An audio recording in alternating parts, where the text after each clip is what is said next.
At the beginning of the Civil War, the South faced a quandary. Should it use its slaves or not? And if so, how? A Moment in Time with Dan Roberts.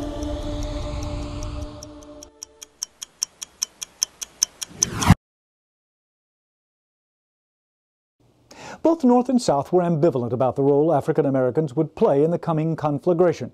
With emancipation, the road seemed clear for black participation in the Union effort. In the South, the issues were much more complex and were philosophical as well as practical. From a practical point of view, blacks could be an effective human resource in the absence of whites who went off to war. They could be used for municipal projects and could be used in the construction of defensive placements in front of vulnerable southern cities such as Vicksburg, Richmond, and Petersburg. Unfortunately, the South's problem was not construction projects. Its major difficulty? Too many Yankee soldiers with rifles in their hands. This then posed the philosophical question. What would happen if you offered the slaves their freedom in exchange for defending the South? What would happen if you put a gun in a black man's hand? Would it disprove the Southern theory about the subhumanity of Africans?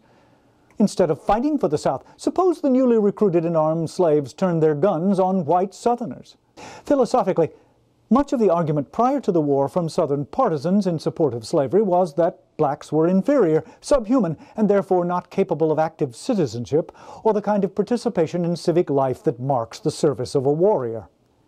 With hundreds of thousands of white Southerners deserting the armies of the Confederacy in 1864 and early 1865, the leaders in Richmond faced a formidable choice: independence or slavery. On one hand were the die-hard Southern supremacists, such as Howell Cobb of Georgia, who spoke for many when he warned, "Use all the Negroes you can get as hewers of wood and drawers of water, but don't arm them.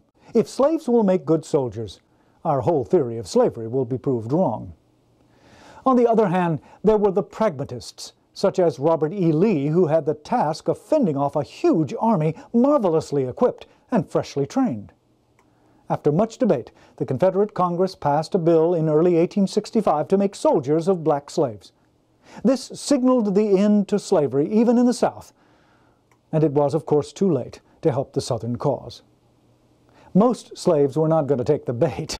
Freedom was in the air, and it would not come from the Southern Congress, but a triumphant Union.